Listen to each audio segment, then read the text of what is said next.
오늘은 룻기 이제 네 번째 시간입니다. 히든 카드를 손에 쥐는 방법이라는 제목으로 말씀을 나누겠습니다. 우리 본문 1절 말씀 같이 읽겠습니다. 시작.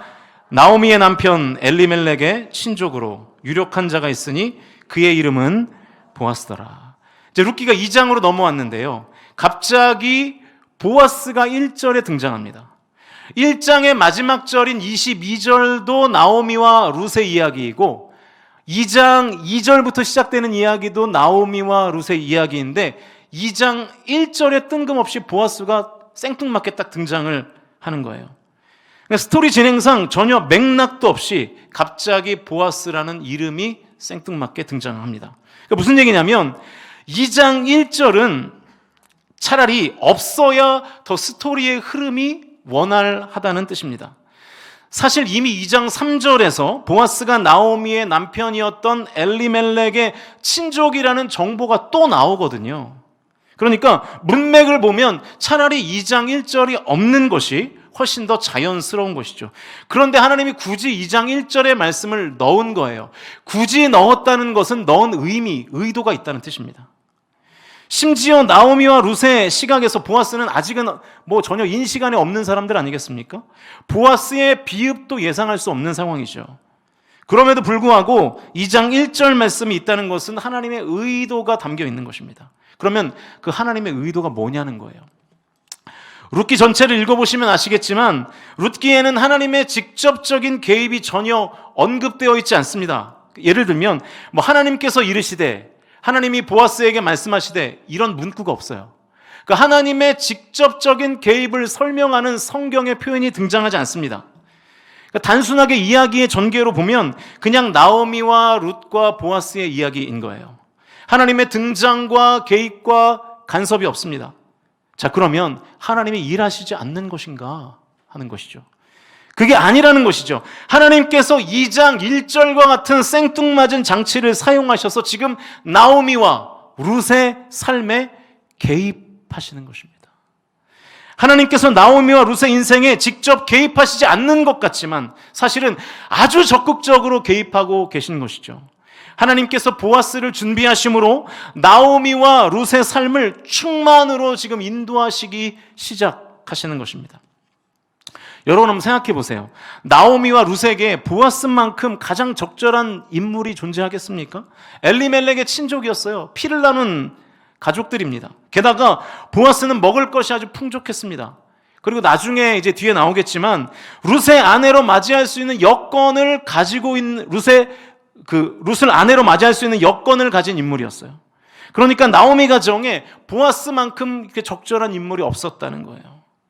나오미와 룻은 보아스를 전혀 모르고 있었지만 하나님은 나오미와 룻에게 가장 적절한 보아스를 지금 준비하고 계신 것입니다. 하나님께서 나오미와 룻도 모르게 히든 카드를 지금 준비하고 계신 거예요. 그것이 2장 1절 말씀이 우리에게 주는 메시지인 것입니다. 여러분, 우리가 신앙생활을 하다 보면 우리가 이 험난한 인생길을 걷다 보면 하나님의 부재를 느낄 때가 있습니다. 나 이렇게 힘든데 하나님은 뭐 하시나? 왜 날 위해 일하시지 않나? 왜 나에게는 말씀하시지 않나? 왜 나를 위로해 주시지 않나? 힘들면 이런 생각이 들기도 하는 것이죠. 하나님이 없는 것 같을 때 하나님은 뭘 하고 계실까요, 여러분? 내가 하나님의 부재를 느끼는 시간과 공간에서 하나님께서는 나를 위해서 보아스와 같은 가장 필요하고 가장 적절한 은혜와 섭리를 준비하고 계신다라는 사실을 저와 여러분이 진정으로 믿으실 수 있기를 주님의 이름으로 간절히 축원드립니다. 이게 2장 1절이 우리에게 주는 메시지라는 거예요. 나에게 아무것도 없고 아무도 없다고 느끼는 그 순간에 아무도 모르게 하나님은 보아스와 같은 도움의 손길을 내 삶에 마련하고 계신 것입니다. 그러므로 여러분, 아무리 힘들어도 포기하지 마십시오. 아무리 힘들어도 믿음의 끈을 절대로 놓지 마십시오. 전능하신 하나님께 끝까지 맡기실 수 있기를 축복합니다. 그러면 나오미와 룻과 같이 정말로 아무것도 없는 상황에서도 전능하신 하나님을 신뢰하며 나아갈 때 하나님께서 나는 절대로 예상할 수 없는 시간과 공간에서 나에게 가장 필요한 은혜와 복을 준비하고 계실 줄로 믿습니다. 저와 여러분이 이것을 믿으실 수 있기를 주님의 이름으로 간절히 축원드립니다. 자, 그러면 나도 모르게 나를 도우시는 하나님을 어떻게 우리가 만날 수 있을까요? 다시 말하면 나에게 가장 필요한 것을 준비하시는 하나님을 우리가 어떻게 경험할 수 있을까요? 본문 2장 2절을 같이 읽어보시죠. 시작.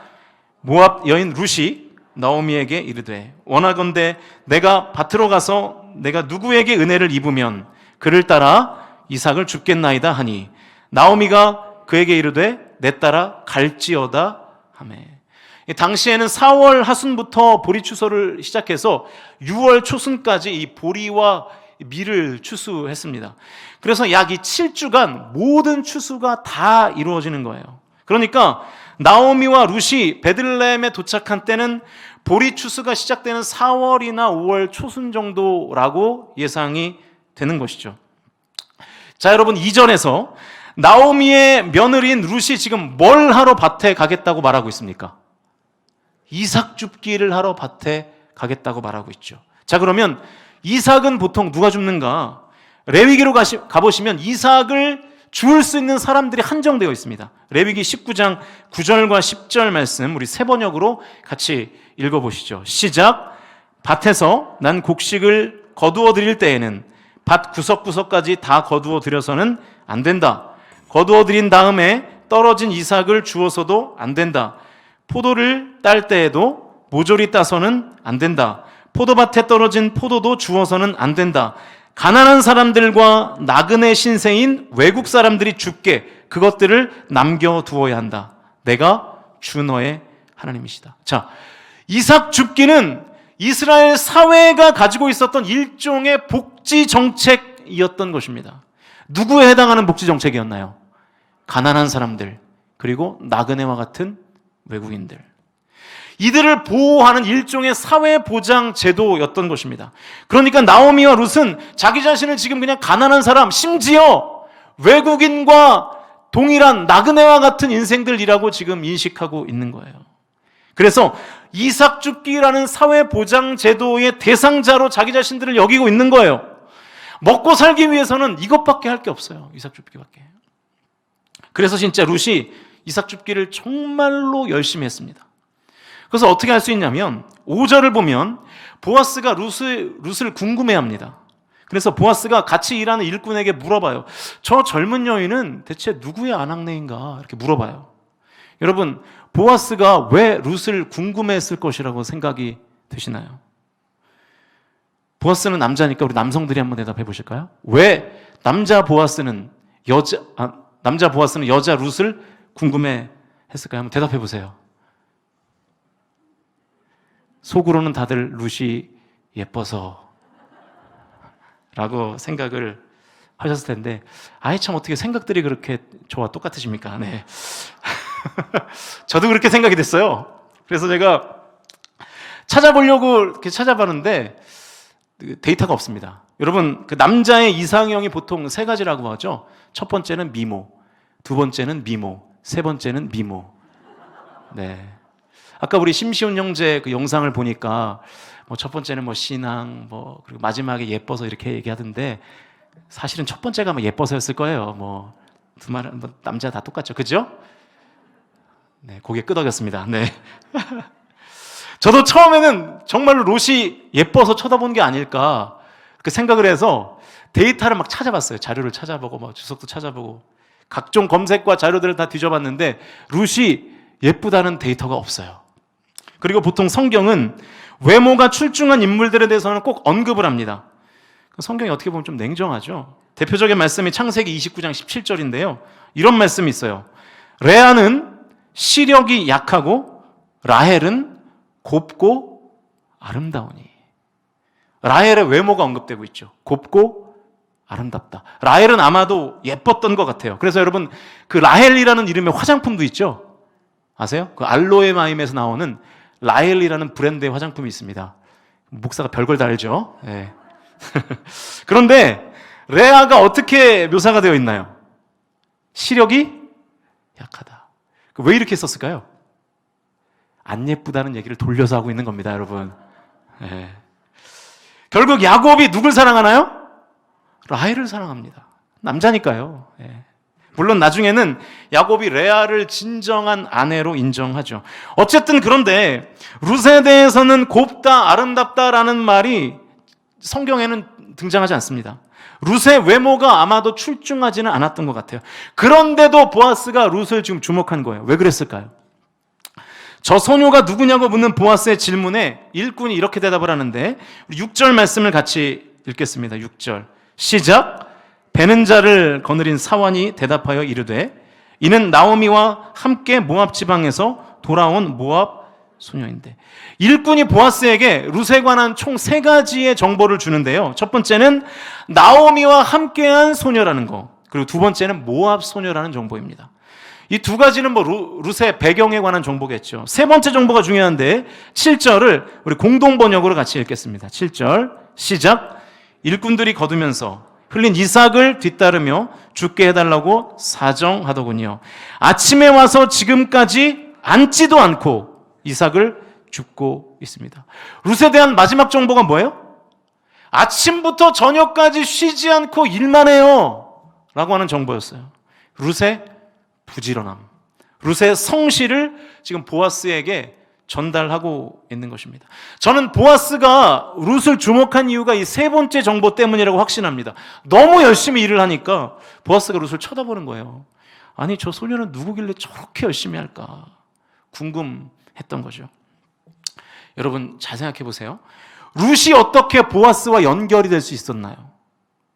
그녀의 성실함이 보아스의 시선을 사로잡았죠.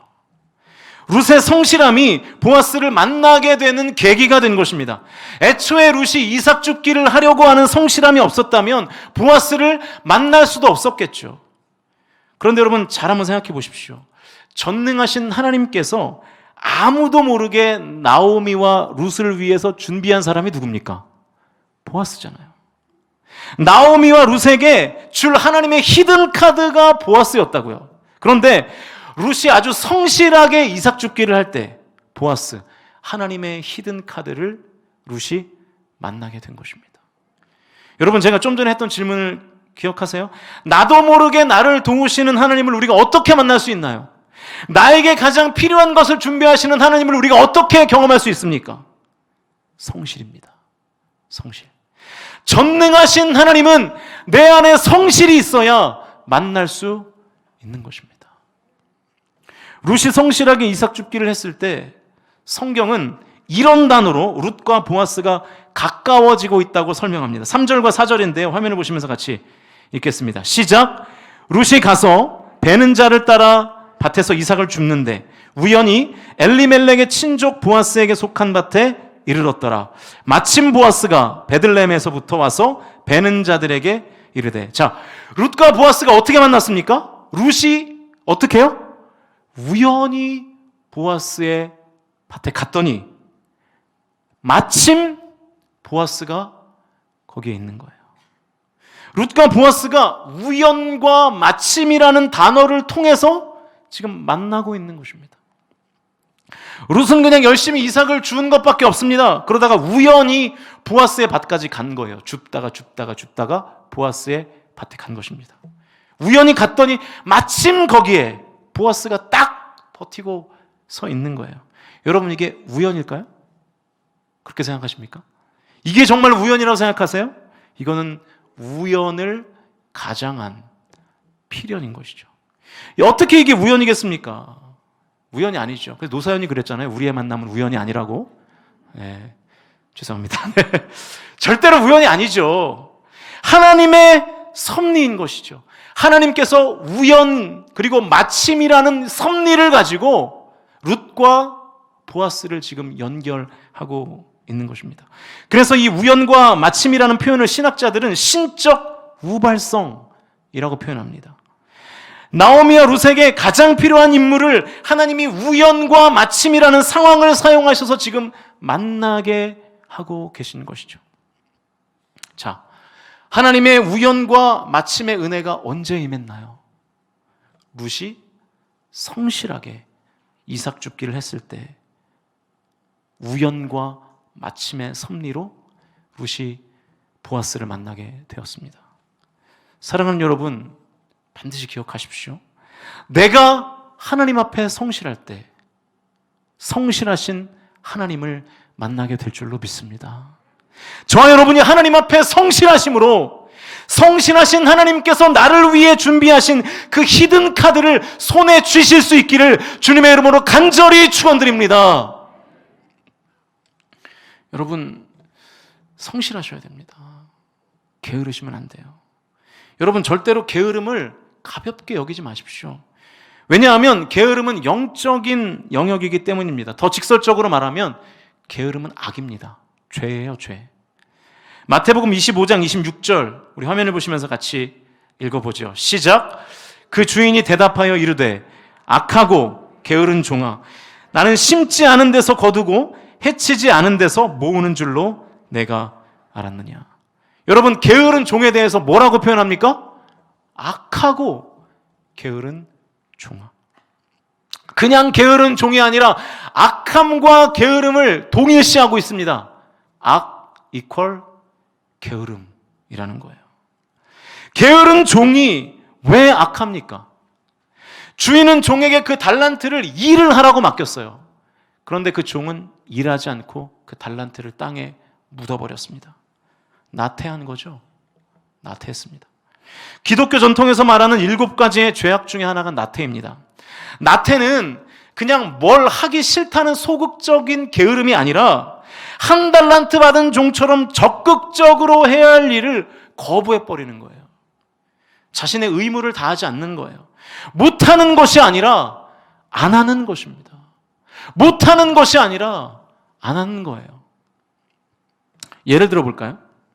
여객기를 운행하는 파일럿이 이륙하기 전에 비행기를 점검하지 않고 나태하게 가만히 앉아있는 것은 단순한 게으름입니까? 죄입니까? 죄죠. 어떻게 그게 그냥 게으름으로 치부할 문제겠습니까? 파일럿이 조종실에서 나태하게 아무것도 안 하면 그것은 조종하지 않고 두 손 놓고 있으면 그건 죄입니까? 그냥 게으름입니까? 죄잖아요.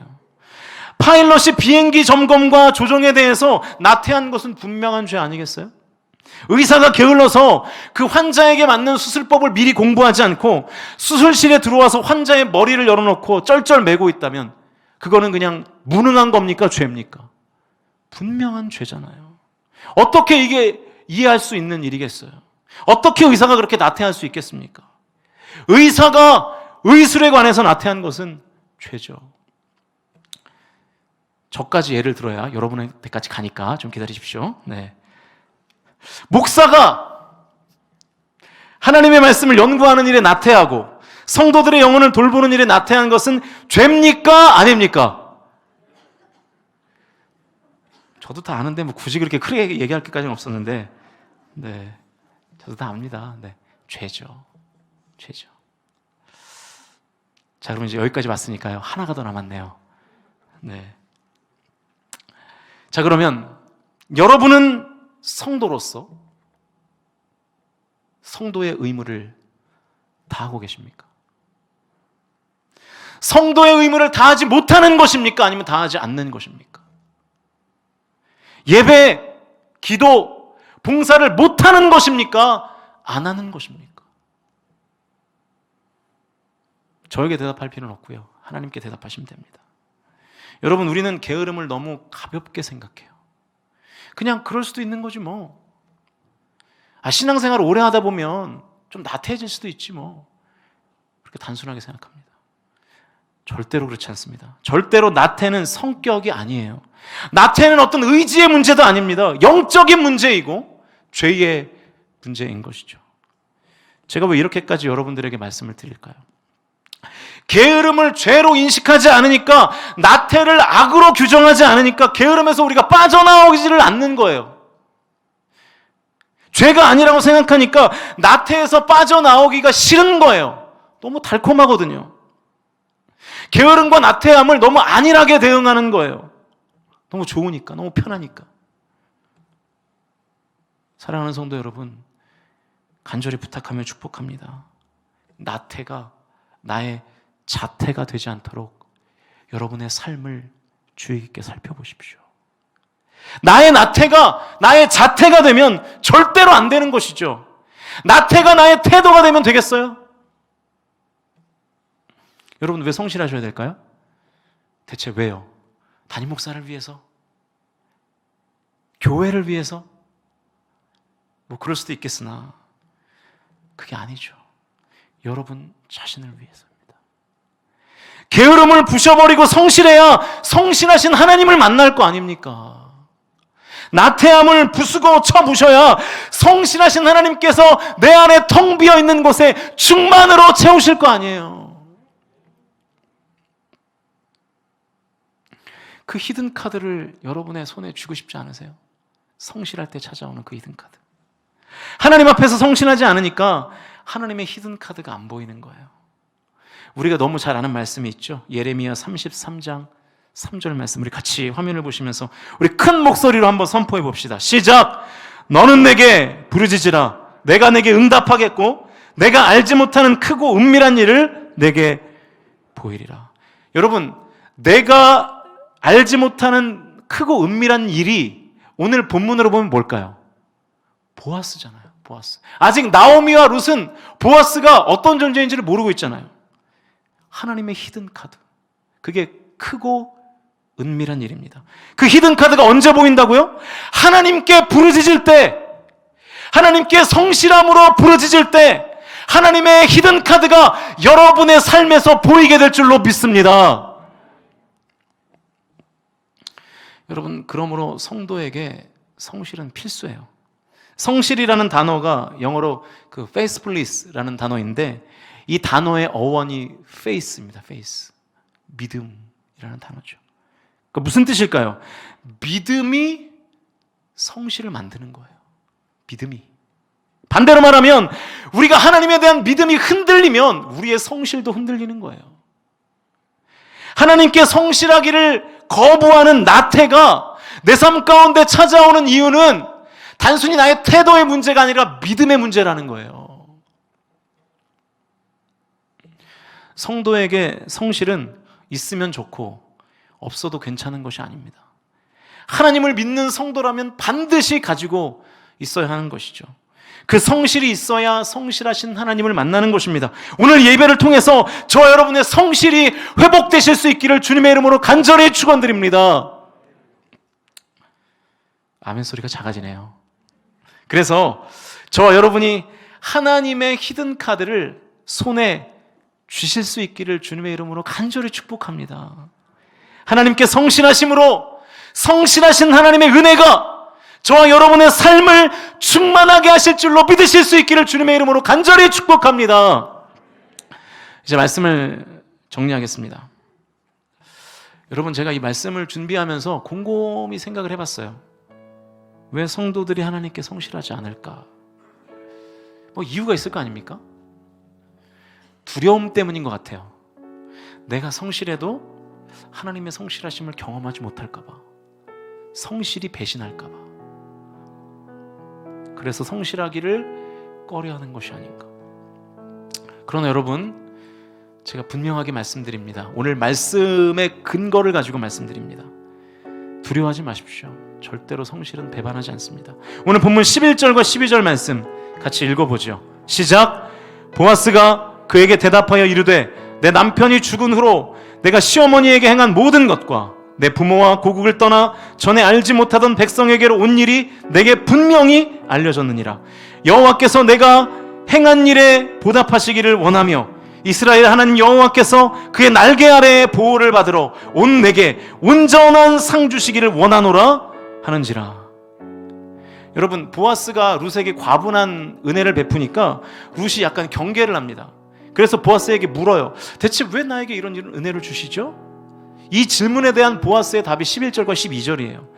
네가 시어머니에게 행한 것과 알지 못하던 백성에게로 온 일을 내가 다 알고 있다. 나오미의 며느리라는 첫 번째 정보를 들었을 때, 아, 이 소녀가 바로 그 소녀구나 라고 깨달은 것이죠. 시어머니가 믿는 하나님을 선택했고 이방인으로서 약속의 땅 베들레헴을 선택했던, 다른 말로 하면 선택을 유보하지 않고 성실하게 선택했던 룻의 성실에 대한 하나님의 보답이 바로 보아스라는 히든 카드였던 거예요. 정리하면 하나님의 히든 카드 보아스가 룻에게 베풀었던 은혜는 단순히 이삭 줍기를 성실하게 했기 때문에 보상을 받은 것만이 아니라 아무도 관심이 없었던 그 모압 땅에서 하나님을 선택한 것까지 포함된 것의 보상이라는 거예요. 그러니까 모압에서의 룻의 성실도 배신하지 않았다는 것입니다. 모압에서의 성실과 베들레헴에서 이삭을 줍는 룻의 성실이 다 모아져서 보아스라는 하나님의 히든 카드를 손에 쥐게 된 것이죠. 여러분 꼭 기억하십시오. 하나님께 대한 성실은 절대로 배신하지 않습니다. 여러분, 아무도 나에게 관심이 없는 것 같으십니까? 아무도 나를 도울 수 없는 것 같으세요? 아무것도 없고 아무도 없는 것 같은 그 시간에 하나님은 나에게 가장 적절한, 가장 필요한 것을 준비하고 계신 줄로 믿습니다. 하나님이 히든 카드를 준비하시는 거예요. 여러분에게 주려고. 여러분은 절대로 혼자가 아닙니다. 하나님이 저와 여러분의 아버지 되심을 진정으로 믿으실 수 있기를 주님의 이름으로 축원드립니다.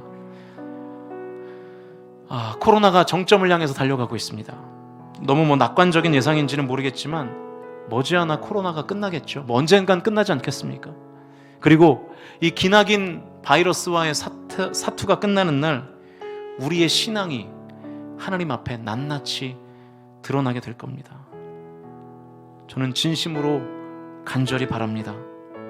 코로나 바이러스가 나의 성실을 가로막은 바이러스였기를, 나의 나태함을 가리는 바이러스가 아니었기를, 코로나 때문에 여러분의 성실이 막혀 있었던 것이기를, 나의 나태함을 가리는 도구가 안 됐기를 진심으로 바랍니다. 여러분에게 코로나는 어떤 의미입니까? 코로나가 끝나도 우리 성광 공동체에 하나님에 대한 성실함이 살아있기를 주님의 이름으로 간절히 축원드립니다. 그래서 우리 공동체 모두가 하나님의 히든 카드를 손에 쥐고 텅 빔을 충만으로 바꾸시는 하나님의 성실하심이 저와 여러분의 삶에 실제적으로 나타나실 수 있기를 주님의 이름으로 간절히 축원드립니다.